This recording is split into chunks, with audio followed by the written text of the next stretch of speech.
రాజకీయ ప్రయోజనాలకు అతీతంగా వర్గీకరణ, మాదిగలకు మంచి చేయడమే లక్ష్యం. అభ్యంతరాలు ఉంటే సబ్ కమిటీకి చెప్పండి. మందకృష్ణతో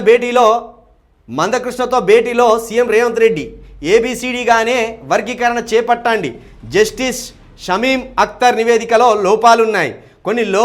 కొన్ని కులాలను కలిపి 4వ గ్రూపు ఏర్పాటు చేయండి. చేవెళ్ల డిక్లరేషన్ను అమలు చేయండి. సీఎం రేవంత్కు మందకృష్ణ విజ్ఞప్తి. రాజకీయ ప్రయోజనాలకు అతీతంగా మాదిగ ఉపకులాలకు మంచి చేయడమే తమ ప్రభుత్వ లక్ష్యమని సీఎం రేవంత్ రెడ్డి అన్నారు. అదే లక్ష్యంతో ప్రభుత్వం ముందుకు వెళ్తున్నదని తెలిపారు.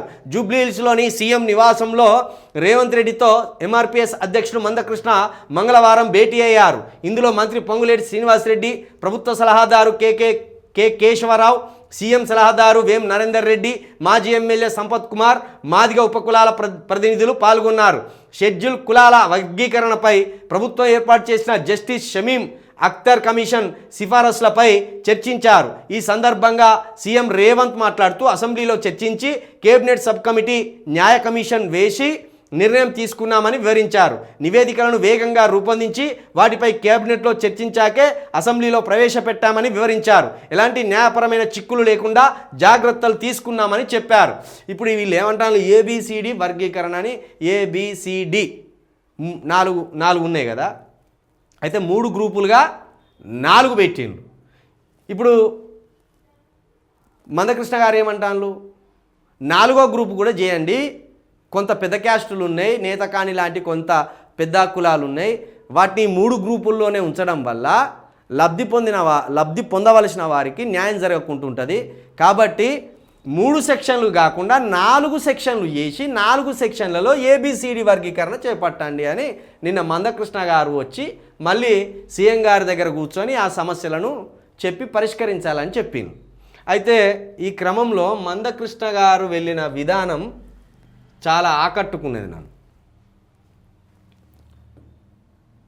ఈ సౌండ్ తీసేద్దాం. ఇది మందకృష్ణ గారు ఎట్లా వెళ్తాను చూడండి. రేవంత్ రెడ్డి గారు ఆడొక పాట వేసిండు, అందుకే అది పక్కన పెట్టిన పాట. ఆయన నేతకాని కులస్తుడు ఈ వెంకటేష్ అన్న.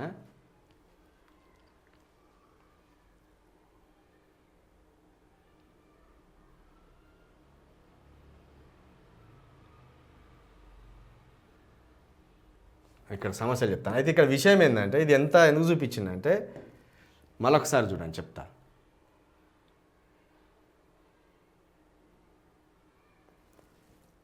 ఇది అయితే ఇప్పుడు 3 గ్రూపులు ఉన్నాయి.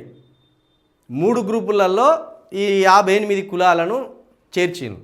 4వ గ్రూపుగా పెట్టి నేతకాని కులం లాంటి వాళ్ళను కొన్నిటిని కలిపి సమన్యాయం చేయమని పోయిండు.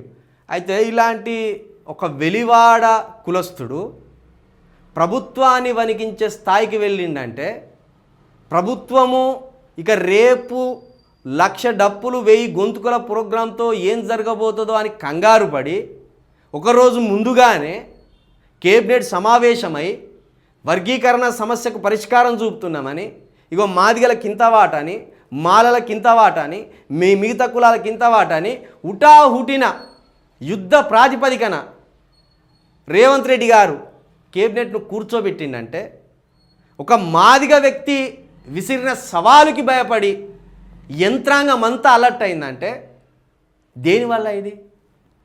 దేనివల్ల ఒకసారి మనం ఆలోచించండి. ప్రజాస్వామ్యానికి ఉన్న ఒక గొప్పతనం ఇది.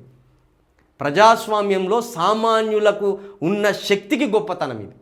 ఇలాంటి ప్రజాస్వామ్య పునాదులను ఏర్పరిచిన అంబేద్కర్ గారిని నిత్యం మన గుండెలో స్మరించుకోవాలి.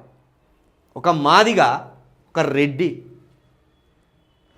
ఒక మాదిగకు ప్రజాస్వామ్యం ఎంతటి పవర్ ఇచ్చిందో చూడుర్రు. ఇక మీరు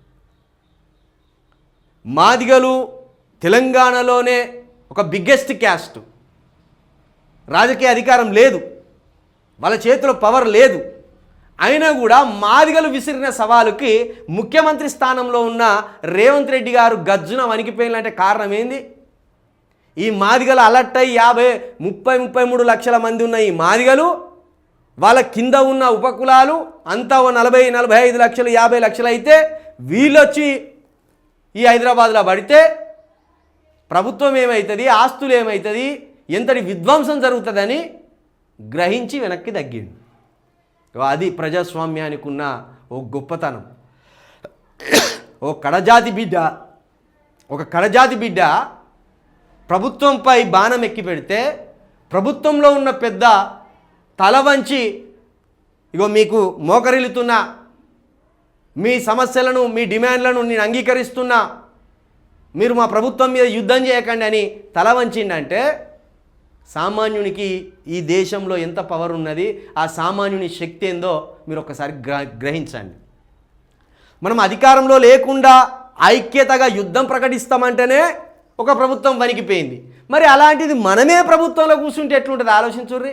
ఎంతసేపు వానికి మద్దతు అంటాం, వీనికి మద్దతు అంటాం, వానికి ఓట్లు ఎత్తాం, వీని దగ్గర 1000 రూపాయలు తీసుకుంటాం. రాజకీయాల గురించి ఆలోచిస్తలేం మనం. ఎంతసేపు రాజకీయాల గురించి ఆలోచిస్తలేం. రాజకీయాల్లో మనం జస్ట్ పావులుగా ఉంటున్నాం. మనం రాజకీయాలు చేయాలి, రాజకీయాలు ఆలోచించాలి, రాజకీయాలే ఆలోచించాలి, పవర్ ఎట్లా అందుకోవాలనే ఆలోచించాలి మనం. మందకృష్ణ అన్న ఇక నీ ఉద్యమం ఇక్కడితోటి పులి స్టాప్ పెట్టి ఇక కొత్త యుద్ధం స్టార్ట్ చేయి, రాజకీయ యుద్ధం స్టార్ట్ చేయి. ఇప్పుడు ఈరోజు నువ్వు ప్రభుత్వాన్ని వణికించగలిగినవంటే అంబేద్కర్ గారి ద్వారా, అంబేద్కర్ గారు ఇచ్చిన రాజ్యాంగంలో ఇచ్చిన హక్కుల ద్వారా నువ్వు ఈ యుద్ధం చేయగలిగినావు.